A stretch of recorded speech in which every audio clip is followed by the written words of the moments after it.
राधे राधे। तंत्र क्या है? प्रजातंत्र, व्यापार तंत्र, तंत्र क्या है? और तंत्र एक विशेष नए आयाम का घटक है, इसलिए इतना प्रभावशाली भी है। तो कई बार हम बर्बाद होने के चक्कर में भी आ जाते हैं,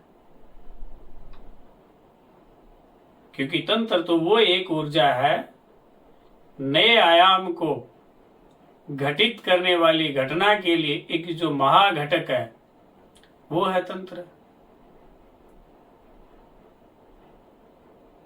प्रजातंत्र में प्रजा तय कर देती है कि राजा कैसा होगा।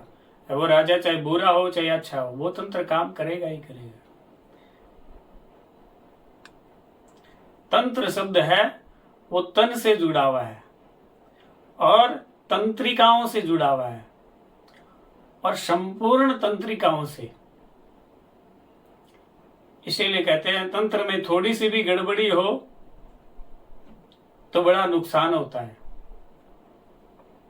सही बात है। हम शारीरिक शरीर को संपूर्ण ब्रह्मांड समझते हुए अगर इसमें भी संपूर्ण जागरूकता न रहे और प्रयोग करते हैं तो घटना अघटित तो हो सकती है, अनर्थ भी हो जाता है। तो सतर्कता तो जरूरी है। ये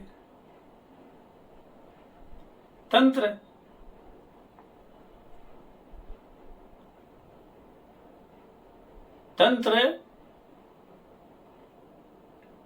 की एक ऊर्जा के अनुसार, यानी तंत्र शब्द से, तंत्र नाम से, तंत्र वो एक ऊर्जा है, यानी तन के द्वारा एकाग्रता पूर्वक किया हुआ कार्य। व्यापार तंत्र, व्यापार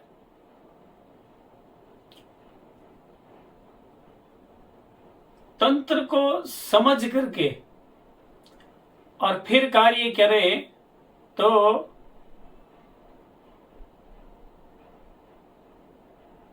सुगमता से हम उसके फल को परिणाम स्वरूप जान सकते हैं।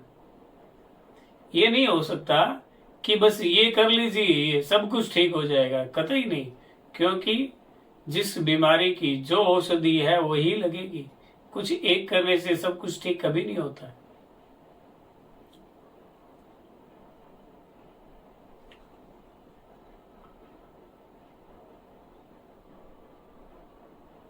विधि का विधान जान, हानि लाभ कहिए। विधि यानी व्यापार की एक विधि, यानी हल्दीराम का भुजिया जहां भी बनता है, चाहे वो बंगाल में बने, चाहे राजस्थान में बने, चाहे महाराष्ट्र में बने, उनका टेस्ट एक ही है, क्योंकि उसका मापदंड एक ही है। उसका मापदंड एक ही है तो उसका टेस्ट भी वही आएगा। तो उस विधि को और उस विधि के विधान को, यानी उस विधि के या व्यापार का जो विधान है, उस विधि के विधान को जान लिया तो आप हानि और लाभ दोनों बता सकते हैं कि हानि होगा कि लाभ होगा। क्योंकि उस विधि को आप प्रैक्टिकल विधि को जानते हैं कि ये विधि के द्वारा ये कार्य हुआ है। जीवन में जो भी होता है उस विधि को, उस होने वाली नेचुरलिटी को अगर जानता है इंसान, तो उस विधि के द्वारा और उस विधि के विधान को जानता है तो हानि और लाभ दोनों बता सकता है। इसीलिए कहते हैं विधि का विधान जान, हानि लाभ कहिए। जय विधि राखे राम, ताई विधि रहिए।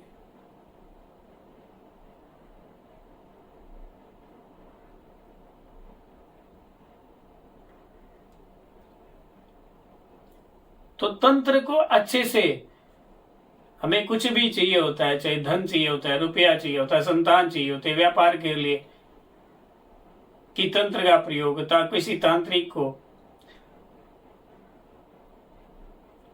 जीवन में दो प्रकार का तंत्र है, एक है खुशबू वाला, एक है बदबू वाला। एक है देवताओं का, एक है राक्षसों का। हर एक क्रिया जो ऊर्जा की है वो एक तंत्र है। चाहे व्रत हो, जप हो, तप हो, नियम हो, हर एक चीज जो है वो एक तंत्र है। दुर्गा एक पूर्ण तंत्र है, हनुमान भी तंत्र है। तो इसमें क्या है कि तंत्र के चक्कर में कई बार हम अपना भी बहुत कुछ नुकसान कर लेते हैं। वो इस तरह से कि चलो बहुत सारी समस्या है, अमावस्या की रात को शमशान घाट पे जाइए, ये कीजिए वो कीजिए, ठीक हो जाएगा, सब चमत्कार हो जाएगा।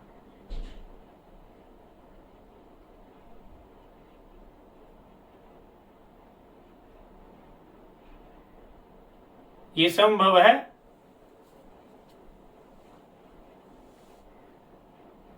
कदापि नहीं।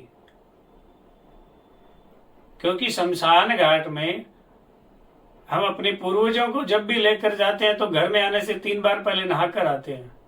अगर वहां की ऊर्जा ही अच्छी होती तो फिर हम बिना नहाए आते।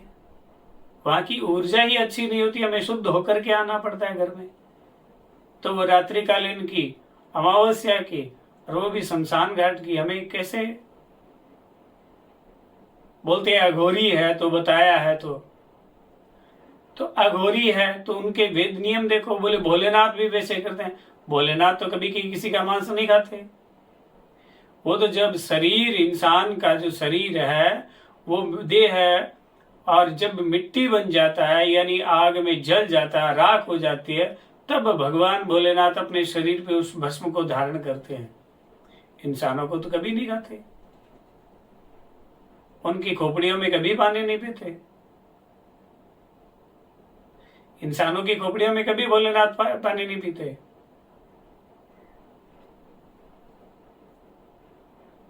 तो एक है खुशबू, एक है बदबू। खुशबू है वही देवता है, खुशबू है वही सार्थकता है, खुशबू है वही प्रसन्नता है। एक है बदबू, जो मांस है, मदिरा है, यानी जो बदबू हो, गंदगी हो, जो नॉन वेजिटेरियन हो, वो बदबू है।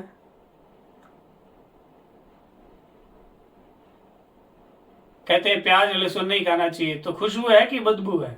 बदबू है। तो बदबू को शरीर में ग्रहण करना ही नहीं चाहिए। और जो इंसान सात्विक रहता है, लहसुन प्याज भी नहीं खाता है, उसके शरीर से भी खुशबू आती है, बदबू नहीं आ सकती।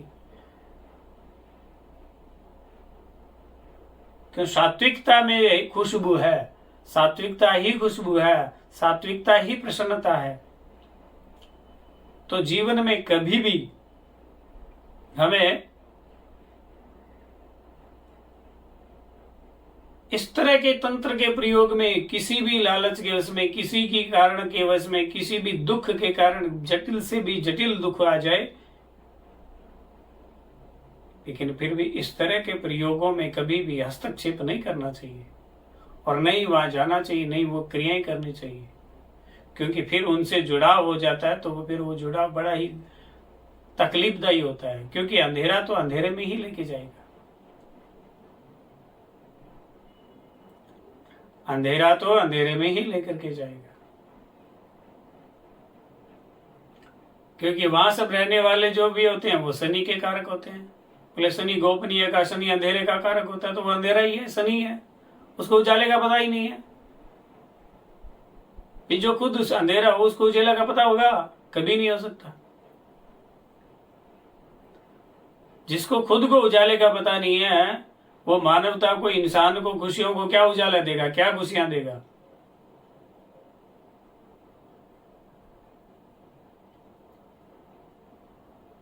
इसलिए जीवन में हमेशा सात्विक एवं जो खुशबूदार जो भी प्रयोग है वो जीवन में अपनाने चाहिए। श्री विद्या की साधक है, वो भी रात में केसर से चावल 2 बजे छोड़ने शुरू कर देते हैं। ललिताय नमः, महालक्ष्मी नमो नमः, बगला के हो चाहे महाकाली की हो, ये सात्विक सिद्धियां भी है, इनके प्रयोग सात्विक ही है। वो तो एक ऊर्जा है, तो उसको दोनों राक्षसों ने भी पूजा है, देवताओं ने भी पूजा है, तो इनमें भी दोनों चीजें हैं, वाम मार्गी और दक्षिण मार्गी। तो सात्विकता की जो है इन 3 महासिद्धियों में भी, महाकाली, महालक्ष्मी, महासरस्वती, यानी बगला, श्री और काली, इन तीनों में जो सात्विकता है वो ही जीवन को सार्थक देने वाली है। और वो परम लक्ष्य को प्राप्त कराने वाली और जीवन को आनंददायिनी।